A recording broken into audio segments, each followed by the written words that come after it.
నమస్తే, welcome to hyper TV news. సార్వత్రిక ఎన్నికలు 2024 పోలింగ్ జరిగిన మే 13వ తేదీన చిల్లకూరు జెడ్పీ హై స్కూల్లో జరిగిన ఘర్షణను తనను బాధ్యుడిగా చేస్తూ పోలీసులు 41A నోటీసు జారీ చేయడం ఎంతవరకు సమంజసమని గూడూరు అసెంబ్లీ నియోజకవర్గం ఎన్డీఏ కూటమి తెలుగుదేశం పార్టీ అభ్యర్థి మరియు మాజీ గూడూరు ఎమ్మెల్యే పాసం సునీల్ కుమార్ పోలీస్ శాఖ అధికారులను ప్రశ్నించారు. తిరుపతి జిల్లా గూడూరు పట్టణంలోని ఆయన నివాసంలో మీడియా సమావేశం నిర్వహించారు. గూడూరు పట్టణంలోని గూడూరు మాజీ ఎమ్మెల్యే సునీల్ కుమార్ నివాసంలో నిర్వహించిన మీడియా సమావేశంలో చిల్లకూరు పోలీసులు ఆయనకు పంపిన 41A నోటీసుకు సంబంధించి వివరాలు మీడియాకు తెలిపారు. గూడూరు అసెంబ్లీ నియోజకవర్గం ఎన్డీఏ కూటమి తెలుగుదేశం పార్టీ అభ్యర్థి మరియు మాజీ గూడూరు ఎమ్మెల్యే పాసం సునీల్ కుమార్ మాట్లాడుతూ పోలింగ్ జరిగిన మే 13వ తేదీన చిల్లకూరులో జరిగిన ఘర్షణకు కారణమైన ఎమ్మెల్సీ మరియు వైసీపీ ఎమ్మెల్యే అభ్యర్థి మేరిగ మురళిపై ఎందుకు కేసు నమోదు చేయలేదని, ఘర్షణలో గాయపడిన బాధితులు తెలుగుదేశం పార్టీ కార్యకర్తలు పెట్టిన కేసును ఎందుకు నమోదు చేయలేదని ప్రశ్నించారు. ఎన్నికల సందర్భంగా పోలీస్ వాహనాల్లో వైసీపీ నాయకులు ఓటర్లను కొనుగోలు చేసేందుకు నగదు రవాణా చేశారని మరియు పోలీస్ శాఖలో పనిచేస్తున్న సిబ్బందికి ఒక్కొక్కరికి 5,000 రూపాయల చొప్పున పోస్టర్ బ్యాలెట్ వేసేందుకు నగదు పంపిణీ చేశారని ఆరోపించారు. ఈ విషయంపై పోలీస్ ఉన్నతాధికారులు విచారణ జరపాలని డిమాండ్ చేశారు. పోలీసుల తీరు చూస్తుంటే గూడూరు డీఎస్పీ ద్వారా తమకు ప్రాణహాని కలిగే అవకాశం ఉందని ఆందోళన వ్యక్తం చేశారు. గూడూరు డీఎస్పీ విధుల్లో ఉంటే ఎన్నికల కౌంటింగ్ ప్రక్రియ సక్రమంగా జరిగే అవకాశం లేదని ఆందోళన వ్యక్తం చేశారు. తాము ఎన్నికల కమిషన్ను ఆశ్రయిస్తామని, న్యాయపరంగా కేసులను ఎదుర్కొంటామని తెలిపారు. ఇటీవల ఎలక్షన్స్లో 13వ తేదీ జరిగినటువంటి ఇన్సిడెంట్ అందరికీ కూడా తెలుసు. అక్కడ ఉన్నటువంటి చిలుకూరు ఎస్ఐ అంజిరెడ్డి గారు అక్కడ మా పార్టీ నాయకుడు రామచంద్ర రెడ్డి గారి పైన లాఠీలతో కొట్టడం, అట్లాగే అక్కడ ఉన్న మహిళల్ని గాయపరచడం, అలాగే ఆ మహిళల యొక్క నాన్నగారిని గాయపరచడం, దాంతోపాటు నన్ను గాయపరచడం, అలాగే అక్కడ ఆ ఘర్షణలో అక్కడ పెట్రోల్ తీసుకొచ్చారు మనుషులని చెప్పి ఒక 20 మంది పైన కేసులు బుక్ చేయడం, అట్లాగే ముందు పట్టాభి రామరెడ్డి గారి తగు జరగడం, దాని తర్వాత ఈ తగు జరగడం, తర్వాత ఆయన అక్కడికి వెళ్ళిన తర్వాత నేను కూడా అక్కడ వెళ్ళి ఏం ఎస్ఐ గారు మా పార్టీ నాయకులను మీరు కొడతారా, మీరంత రౌడీలా, పోలీసుని రౌడీజం చేస్తారా అని నేను అడిగిన తర్వాత అందరూ కలిసి పట్టుకొని కొద్దిగా తోపులాట వర్షను అక్కడ జరిగిన విషయం కూడా తెలిసిందే. కాబట్టి అందరం కూడా మళ్ళీ మేము వచ్చేయడం జరిగింది. ఆ సందర్భంగా రామచంద్రరెడ్డి గారు హాస్పిటల్లో జాయిన్ అయ్యాడు, అమ్మాయి హాస్పిటల్లో జాయిన్ అయింది, వాళ్ళ నాన్నగారు హాస్పిటల్లో జాయిన్ అయ్యారు. నేను కూడా చిలుకూరు హాస్పిటల్లో వెళ్ళి జాయిన్ అయ్యి అక్కడ నుండి ఎమ్మెల్సీ కూడా చిలుకూరు పోలీస్ స్టేషన్కి పంపిన విషయాన్ని కూడా ఒకసారి గుర్తు చేస్తూ అంతకుముందే ఎలక్షన్ అబ్జర్వర్ గారికి కూడా జరిగిన విషయాన్ని కూడా నేను చెప్పడం జరిగింది. తర్వాత అక్కడ కొన్ని కేసులు కట్టారు. మొట్టమొదట పట్టాభి రామరెడ్డి గారితో అక్కడ మేరీ మురళి గారు వాదించుకోవడం, దాని తర్వాత చిలకూరుకు వచ్చి రామచంద్రారెడ్డి గారు బూత్లో ఉంటే బూత్లోకి ఆయన జొరబడిన తర్వాత రామచంద్రారెడ్డి గారు అయ్యా మీరు ఒక్కరే వెళ్ళాలా, మిగతా వాళ్ళు వెళ్ళకూడదని చెప్పడం, తర్వాత ఆయన ఎస్ఐ గారికి ఫోన్ చేయడం, ఎస్ఐ గారు వచ్చి రామచంద్రారెడ్డి గారిని నానా దుర్భాషలాడుతూ తప్పుడు మాట చెప్తూ కొట్టుకుంటూ తీసుకొచ్చి కొట్టిన తర్వాత మళ్ళీ వాళ్ళకి వైఎస్ఆర్సీపీ నాయకులుగా అప్పచెప్పి కొట్టమని చెప్పడం, ఇవన్నీ కూడా జరిగిన విషయం వాస్తవాలు. ఆ విషయంలో తర్వాత అక్కడ ఉన్నటువంటి వాళ్ళు పెట్రోల్ వాళ్ళ మీద వాళ్ళు పోసుకుంటే పోలీసు వాళ్ళు మా పైన పోసారని చెప్పి తప్పుడు కేసులు పెట్టి ఆ పక్క ఒక 16 మందిని ఈ పక్క ఒక 7 మందిని పోలీసులు కేసులు నమోదు చేశారు 13వ తేదీ. ఆ 13వ తేదీ కేసుల్లో సునీల్ కుమారు పైన ఎక్కడ కూడా కేసు లేదు, నా పేరు ఎక్కడ కూడా పెట్టలేదు.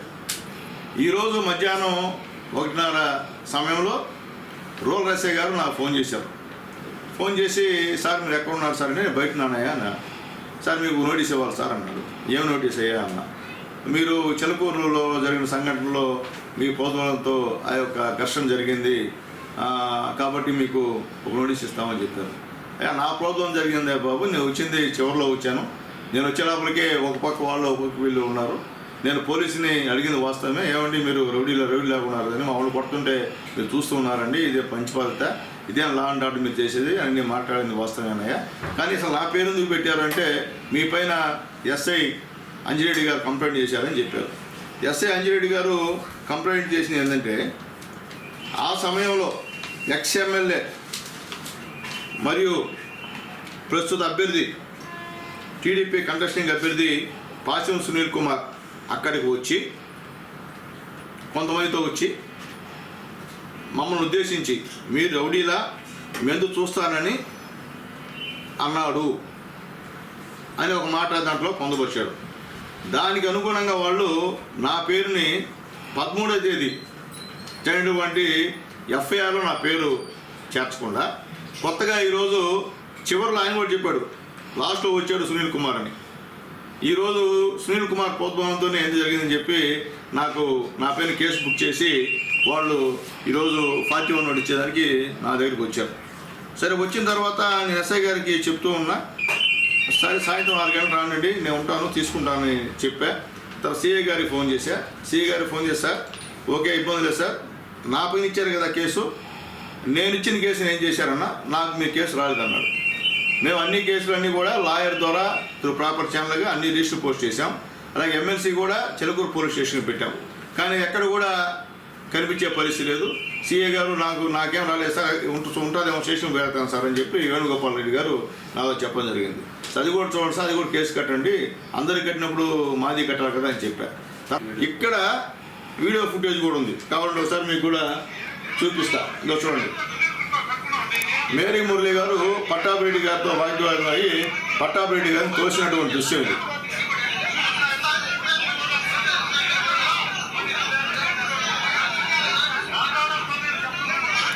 వెంటాడతాడంట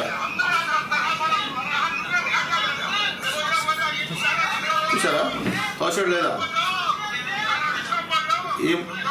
ఈ మేరీ మురళి పైన కేసు లేదు, ఎందుకంటే వైఎస్ఆర్సీపీ ఎమ్మెల్సీ కాబట్టి. ఓకేనా, సాక్ష్యాలు ఉన్నాయి. మేము ఇది ఇన్వెస్టిగేషన్ ఆఫీసర్ 2 టౌన్ సిఏ గారికి కూడా మేము పంపించడం జరిగింది ఇది. కాబట్టి నా పేరు ఇక్కడ పెట్టినప్పుడు ఇక్కడ మురళి పేరు మొత్తం రికార్డింగ్లో ఉంది, ఆయన పేరు ఎందుకు పెట్టలేదు అంటే వైఎస్ఆర్సీపీ నాయకులు చెప్పింది ఈరోజు గూడూరులో ఉన్నటువంటి డిఎస్పీ దగ్గర నుంచి, సిఏ దగ్గర నుంచి, ఎస్ఐ దగ్గర నుంచి మొత్తం కూడా వాళ్ళు చెప్పిన ప్రకారం చేస్తున్నారు. మేము చెప్పాం, ఏం చెప్పాము, ఎస్పీ గారికి చెప్పాం, సార్ ఈ విధంగా ఉంది సార్, ఇప్పుడే కాదు గతం నుంచి కూడా డిఎస్పీ గారు కానీ అందరు కానీ మొత్తం వైఎస్ఆర్సీపీకి అనుకూలంగా మేము ఖచ్చితంగా వైఎస్ఆర్సీపీ అభ్యర్థిని ఇక్కడ గెలిపించకపోతే మేము ఇంకా ఉన్నాం ఇక్కడ డ్యూటీకి అని చెప్పి వాళ్ళు ప్రతిజ్ఞ చేసి వచ్చారు సార్. ఇక్కడికి మమ్మల్ని అందరూ కూడా తెలుగుదేశం పార్టీ వాళ్ళని వెంటాడుతున్నారు సార్. ఈరోజు ఎవరు ఏజెంట్ పైన భయపిస్తున్నారు పిలిచి, ఎవరు ఆ రోజు పార్టీ నుంచి వేరే పార్టీకి వస్తారన్నా కానీ సాక్షాత్తు సిఏ గారు, డిఎస్పీ గారు, ఎస్ఐ గారు, చెప్పే ఎస్ఐ గారు పోయి మీరు పోతే ఇబ్బంది పడతారు, మా మాట్లాడండి, మీ పైన కేసులు పెడతాం అనడం. తర్వాత మీకు ఎవరు నా అపోజిషన్ వచ్చి చెప్పడం ఇప్పుడు కేసులు పెడతామని చెప్పి బెదిరించేటువంటి కార్యక్రమం చేశారు. చాలా వరకు ఈ యొక్క గూడూరు కాన్స్టిట్యున్సీలో ఆ విధమైన సంస్కృతి ఉంది. అట్లాగే ముఖ్యంగా ఎలక్షన్ టైంలో నేను మళ్ళీ చెప్తున్నా, పోలీస్ వాహనంలో వైఎస్ఆర్సీపీకి చెందినటువంటి డబ్బులు తీసుకొని పోయి జనాలకి అంటే ఒక నాయకుడి ఇంట్లో పెట్టారు, వేరే వాహనాలతో పట్టుకున్నారని చెప్పి సాక్షాత్ ఒక పోలీస్ వాహనంలోనే. దీనిపైన విచారణ ఏమని చెప్పి అడుగుతున్నాం, సిబిసిఐడి విచారణ దీనిపైన జరిపించాలని కోరుతున్నాం. ఎవరు ఈ పోలీస్ జీప్లో ఈ డబ్బులు అక్కడికి వెళ్ళాయో అది నిగ్గు తేల్చాల్సిన అవసరం ఉందని చెప్పి మేము తెలియజేస్తున్నాం. అట్లాగే ఈరోజు డిఎస్పీ గారు కానివ్వండి, ఇదే డిఎస్పీ గారు ఉంటే మా వాళ్ళు ఎవరు కూడా ఎన్నికల కౌంటింగ్కి పోలేరు, అనేక ఆటంకాలు కల్పించేటువంటి పరిస్థితి ఉంది. ఈ డిఎస్పీ వల్ల మాకు ప్రాణహాని ఉంది, దీన్ని రెండో మాట్లేదు. అలాగే ఈ యొక్క డిఎస్పీ గారు, ఈ సిఐ గారు, ఈ ఎస్ఐ గారు ఎలక్షన్ సమయంలో ఓటుకి 5,000 రూపాయలు చొప్పున పోలీస్ డిపార్ట్మెంట్కి పంచమని చెప్పి ఒక వ్యక్తి దగ్గర తీసుకున్న మాట వాస్తవమా కాదా?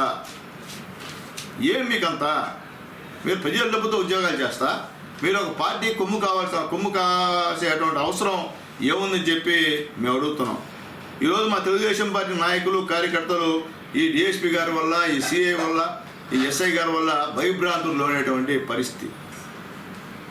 మేము చెప్తున్నాం అయితే ఇలా కూడా చెప్తున్నామండి, మాకు ఎస్పీ గారి మీద నమ్మకం ఉంది. ఎస్పీ గారి మీద నమ్మకంతో ఇప్పుడు కూడా ఎలక్షన్ కమిషన్ మీద నమ్మకం ఉంది. మేము పోలీసు వారు ఇచ్చే నోటీసులను ఎప్పుడు కూడా తిరస్కరించే పద్ధతి మాకు లేదు. చట్ట ప్రకారం పోలీసు వారు ఏం చేసినా దానికి మేము సిద్ధంగా ఉన్నటువంటి పరిస్థితి. చట్టవిరుద్ధంగా చేస్తే మాత్రం ఒప్పుకునే పరిస్థితి లేదు. కాబట్టి ఎస్పీ గారి ఆదేశాల మేరకు, ఎన్నికల కమిషన్ ఆదేశాల మేరకు మాకు 41 నోటీసులు వచ్చితే మేము తీసుకునేదానికి సిద్ధంగా ఉన్నాం. తూకంలో మరియు కొలతల్లో మోసాలు జరిగితే శాఖాపరంగా వ్యాపారస్తులపై కఠిన చర్యలు తీసుకోవడం జరుగుతుందని తూనికలు కొలతల విభాగం ఇన్స్పెక్టర్ భరత్ కుమార్ తెలిపారు. తిరుపతి జిల్లా గూడూరు పట్టణంలోని రైతు బజార్లో తూనికలు కొలతల విభాగం అధికారులు రైతులకు మరియు వినియోగదారులకు అవగాహన కల్పించారు. రైతు బజార్లో వ్యాపారాలు చేస్తున్న దుకాణాలను పరిశీలించి వారు వినియోగిస్తున్న ఎలక్ట్రానిక్ కాటాలు మరియు తూకం రాళ్లను పరిశీలించారు. తూకంలో మరియు కొలతల్లో మోసాలు జరిగితే శాఖాపరంగా వ్యాపారస్తులపై కఠిన చర్యలు తీసుకోవడం జరుగుతుందని తూనికలు కొలతల విభాగం ఇన్స్పెక్టర్ భరత్ కుమార్ తెలిపారు. తిరుపతి జిల్లా గూడూరు పట్టణంలోని రైతు బజార్లో తూనికలు కొలతల విభాగం అధికారులు రైతులకు మరియు వినియోగదారులకు అవగాహన కల్పించారు. రైతు బజార్లో వ్యాపారాలు చేస్తున్న దుకాణాలను పరిశీలించి వారు వినియోగిస్తున్న ఎలక్ట్రానిక్ కాటాలు మరియు తూకం రాళ్లను పరిశీలించారు.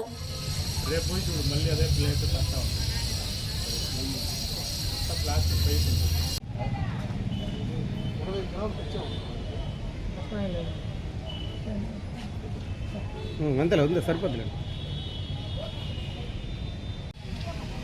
సరిగా లేదు, బ్యాలెన్స్ కుర్చీ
ఇన్స్పెక్టర్ లీగల్ మెట్రాలజీ గూడూరు తూనికల కొలతల శాఖ తరపున ఈరోజు గూడూరు రైతు బజార్లో వినియోగదారులకి అవగాహన మరియు తూకాలకి కరెక్ట్గా ముద్ర చేపించారా, కాటాలకి కరెక్ట్గా ముద్ర చేపించున్నారా, వీటన్నిటి వెరిఫై చేయడం జరిగింది.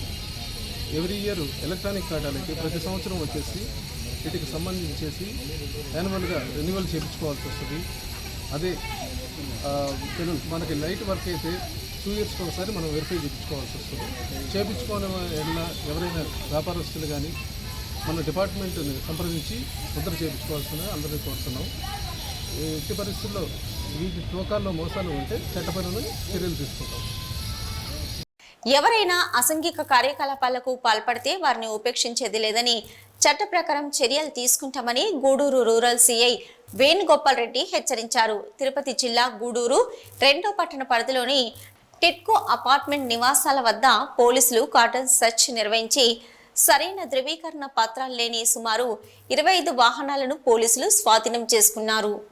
గూడూరు పట్టణంలోని గాంధీనగర్ ప్రాంతంలో టిట్కో గృహాల వద్ద పోలీసులు కార్డన్ సెర్చ్ నిర్వహించారు. ఈ సందర్భంగా గూడూరు రూరల్ సీఐ వేణుగోపాల్ రెడ్డి మాట్లాడుతూ కొత్త వ్యక్తులు ఎవరైనా సంచరిస్తుంటే సమాచారాన్ని పోలీసులకు తెలియజేయాలని సూచించారు. శాంతి భద్రతల పరిరక్షణలో భాగంగా కార్డన్ సెర్చ్ నిర్వహిస్తున్నామని, టిట్కో గృహాల వద్ద తనిఖీల్లో 25 ద్విచక్ర వాహనాలను స్వాధీనం చేసుకుని వాటి ధృవీకరణ పత్రాలను పరిశీలిస్తున్నామని చెప్పారు. మత్తు పదార్థాలు సేవించినా, వాటిని అమ్మినా వారిపై కఠిన చర్యలు తీసుకుంటామని హెచ్చరించారు. ఆయన వెంట 1వ, 2వ పట్టణ సీఐలు పాపారావు, రవికిరణ్, ఎస్ఐలు మనోజ్ కుమార్, సుధీర్ కుమార్, శ్రీహరిబాబు, పోలీస్ సిబ్బంది ఉన్నారు.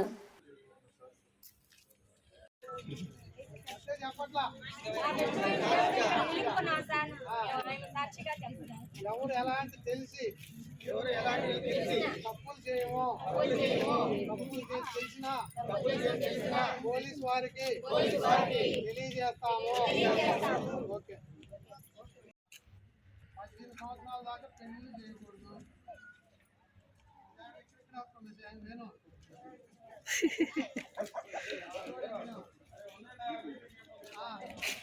ఎక్కువ వచ్చేసి రాకూడదు.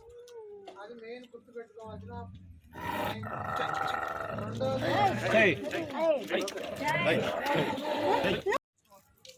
రెండోది వచ్చేసి ఎవరు దొంగలకి పని చేస్తే పెట్టలు పెట్టుకొని మన పెట్టలు చదివించుకున్నాం, మన పెట్టలు పెంచుకుంటున్నాం. అలాంటి చట్టవారాలు చేసినానుకో ఆ చట్టాలకు అలవాటు ఉంటాం. ప్రభావం అంటారు కదా, మన చుట్టుపక్కల అంతా కూడా మంచిగా ఉండాలి.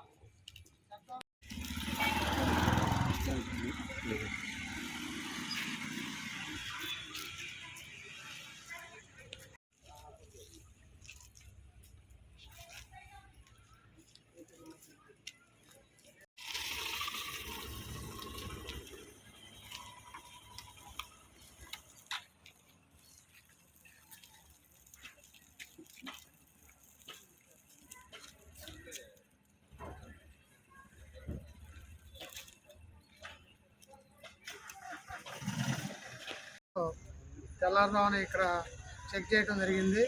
దానిలో భాగంగా మొత్తం ఒక 25 వెహికల్స్ రికార్డు లేనివి వాటిని వెరిఫై చేయడం జరుగుతుంది. అలాగే ఇక్కడ ఎవరైనా ఇల్లీగల్ కార్యక్రమాలు, గంజాయిలు కానీ లిక్కర్ కానీ దొరుకుతుందని చూసాము. అలాంటిది ఏమీ లేదు. కాబట్టి ఇక్కడ ఈ టిట్కో హౌసెస్లో రకరకాల వాళ్ళు ఉంటారు. కాబట్టి ఎవరైనా కొత్త వ్యక్తులు వస్తే పోలీసు వారికి తెలియపరిచిన అందరూ కూడా పబ్లిక్ని అవేర్నెస్ చేయడం జరిగింది. మొత్తం కాలనీ వాళ్ళందరూ పిలిచి అవేర్నెస్ చేయడం జరిగింది. ఇలాంటి కాటన్ చర్చలు పరంపర కొనసాగుతూనే ఉంటాయి.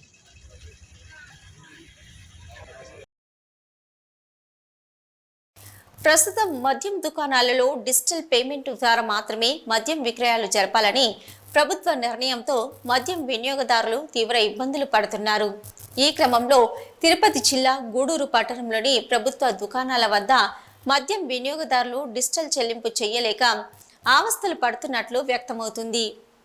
ప్రభుత్వ మద్యం దుకాణాల్లో కేవలం నగదు ద్వారా మాత్రమే మద్యం విక్రయాలు వైసీపీ ప్రభుత్వంలో జరుగుతూ ఉండడంతో మద్యం వినియోగదారులు నగదు ద్వారా మద్యం కొనుగోలు చేయడం అలవాటుగా మారింది. అయితే ఎన్నికల కమిషన్ నిబంధనలు అమల్లో ఉన్న సమయంలో ప్రభుత్వ మద్యం దుకాణాలలో కేవలం డిజిటల్ మనీ ద్వారా మద్యం విక్రయాలు జరపాలని నిర్ణయం తీసుకోవడంతో మద్యం వినియోగదారులు ఇబ్బందులు పడుతున్నారు. ప్రతిరోజు మద్యం సేవించే వారిలో ఎక్కువ శాతం మంది కూలీలు, రైతులు, కర్షకులు, కార్మికులు ఉంటారు.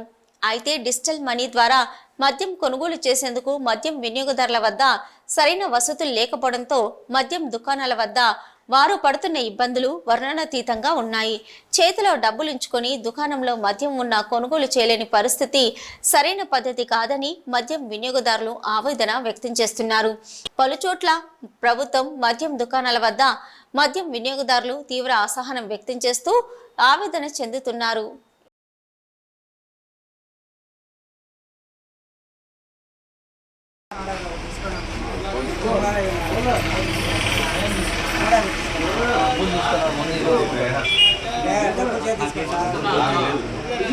నాయుడుపేటలో గ్రామ దేవత శ్రీ పోలేరమ్మ జాతర మహోత్సవం అత్యంత వైభవంగా నిర్వహించారు. అమ్మవారిని ఊరేగింపుగా తీసుకొచ్చి గడియారం సెంటర్ వద్ద ఏర్పాటు చేసిన సప్పరంలో ప్రతిష్ఠించి భక్తులకు దర్శన భాగ్యం కల్పించి సంప్రదాయబద్ధంగా అమ్మవారికి ప్రత్యేక పూజలు జరిపించారు. అనంతరం ట్రాక్టర్పై అమ్మవారిని కొలువు తీర్చి వివిధ రకాల పుష్పాలతో అందంగా అలంకరించి భక్తజన సమూహం నడుమ అమ్మవారి సాగనంపు కార్యక్రమం విశేషంగా నిర్వహించారు. నాయుడుపేట పట్టణంలో గ్రామ దేవత పోలేరమ్మ జాతర ప్రత్యేకంగా నిర్వహించడం ఆనవాయితీగా వస్తుంది. ఈ ఏడాది నుంచి అమ్మవారి జాతరను దేవాదాయ ధర్మాదాయ శాఖ ఆధ్వర్యంలో నిర్వహిస్తున్నారు. ఆలయాన్ని ప్రత్యేక పుష్పాలు, విద్యుత్ దీపాలతో శోభాయమానంగా తీర్చిదిద్దారు. జాతర సందర్భంగా సంప్రదాయబద్ధంగా పడమటి వీధిలోని కుమ్మరిమిట్టలో విగ్రహాన్ని తయారు చేసి అత్తగారిలో అయిన శెట్టిపల్లి వారి వీధిలో అలంకరించి బేరుపేట వద్ద నుంచి ప్రత్యేక పుష్పాలతో అలంకరించిన వాహనంపై అమ్మన్ని ఊరేగింపుగా గడియారం సెంటర్ వద్ద ఏర్పాటు చేసిన సప్పరం వద్దకు తీసుకొచ్చి ప్రతిష్ఠించి భక్తులకు దర్శన భాగ్యం కల్పించారు. అమ్మని ఊరేగింపులో భాగంగా ఏర్పాటు చేసిన డీజే, తీర్మాన్ బ్యాండులలో యువత కేరింతలు కొడుతూ ఉత్సాహంగా అమ్మవారి సాగనంపు ఉత్సవం కన్నుల పండువగా వైభవంగా నిర్వహించారు. అనంతరం అమ్మవారి విగ్రహ నిమజ్జన కార్యక్రమం సంప్రదాయబద్ధంగా నిర్వహించారు. దీంతో అమ్మవారి జాతర ముగిసింది.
ఇవి ఇప్పటివరకున్న హైపర్ టీవీ న్యూస్.